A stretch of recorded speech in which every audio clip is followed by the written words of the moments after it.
Bonjour. Dans ce cours, nous allons nous intéresser à la première des fonctions de référence, qui est donc ce qu'on appelle les fonctions linéaires. De quoi s'agit-il? Eh bien, on appelle fonction linéaire une fonction qui a un nombre donné x, notre variable, fait correspondre le nombre a fois x.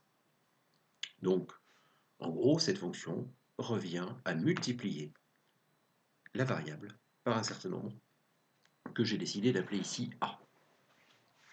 Ce nombre a, c'est un nombre quelconque qu'on appelle le coefficient de la fonction.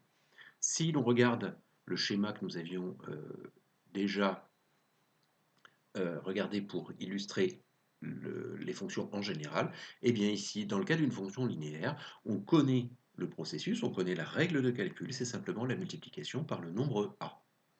Donc ce nombre a, on l'appelle coefficient de la fonction linéaire, et il peut prendre la valeur de n'importe quel nombre.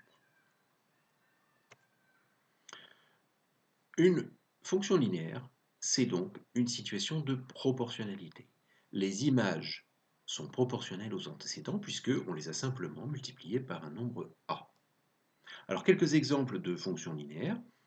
La fonction qui relie la distance parcourue par un véhicule au nombre de tours effectués par l'arbre moteur, c'est une fonction linéaire. La fonction qui relie le volume d'eau écoulé à la durée pendant laquelle le robinet est resté ouvert, c'est aussi une fonction linéaire. La fonction qui relie la quantité d'alcool pur absorbé au taux d'alcoolémie du consommateur, eh bien c'est aussi une fonction linéaire. En fait, on est entouré de fonctions linéaires dans beaucoup de situations de notre existence, des situations donc de pure proportionnalité. Donc, puisqu'une fonction linéaire, c'est une fonction qui traduit une situation de proportionnalité, bien évidemment, son tableau de valeurs, c'est un tableau de proportionnalité. Prenons l'exemple de la fonction f, définie par f de x égale 3 fois x. Donc c'est bien une fonction linéaire, son coefficient est 3. F de moins 3 est égal à moins 9, f de 6 est égal à 18, f de 25 est égal à 75. On peut calculer comme ça une infinité de valeurs pour cette fonction. Son tableau de valeurs, un tableau de valeurs pour cette fonction, par exemple, comme celui-ci, est bien un tableau de proportionnalité dont le coefficient est 3. Je passe de la première ligne où il y a la variable, à la deuxième ligne où il y a le résultat, la fonction, en multipliant chaque fois par le nombre 3, puisqu'il s'agit du coefficient de cette fonction. La représentation graphique d'une fonction linéaire, eh bien, c'est une droite, et cette droite, elle passe par l'origine du repère. Donc ici, nous avons deux fonctions qui sont représentées. Une première fonction en bleu, qui est donc la fonction qui a x associe moins x, et une deuxième fonction en rouge, qui est la fonction qui a x associe 0,5 fois x, ou bien x divisé par 2.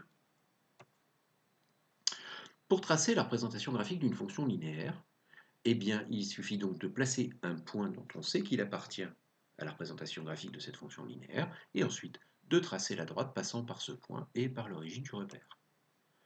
Si je veux tracer la représentation graphique de la fonction, par exemple, qui a x associe 1,5 fois x, eh bien, je vais calculer l'image d'un nombre, par exemple 4.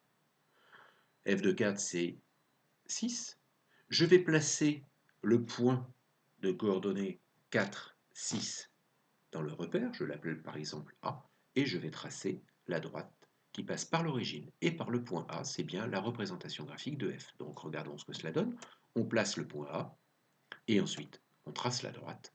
Nous avons la représentation graphique de la fonction qui à x associe 4x, et grâce à cette représentation graphique, nous pouvons lire évidemment l'image d'autres valeurs de la variable.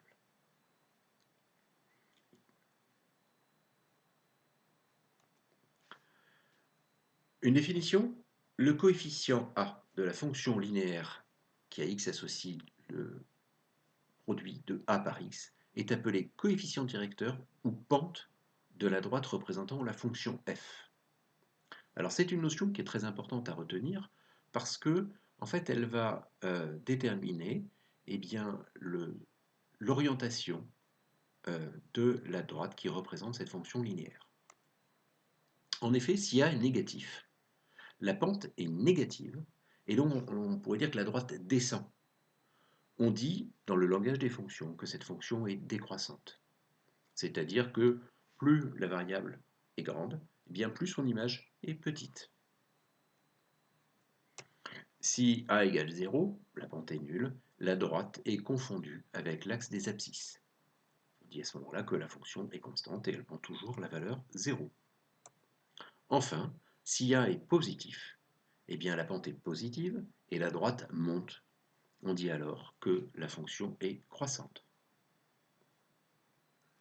À retenir sur ces fonctions linéaires, le fait qu'il s'agit de la représentation d'une proportionnalité, le coefficient, qui est aussi la pente, coefficient directeur de la droite, la représentation graphique, une droite passant par l'origine, et donc le fait que si A est positif, eh bien la pente est positive, la droite monte. Si A est négatif, la pente est négative et la droite descend. Dans notre prochaine leçon, nous nous familiariserons avec les fonctions affines.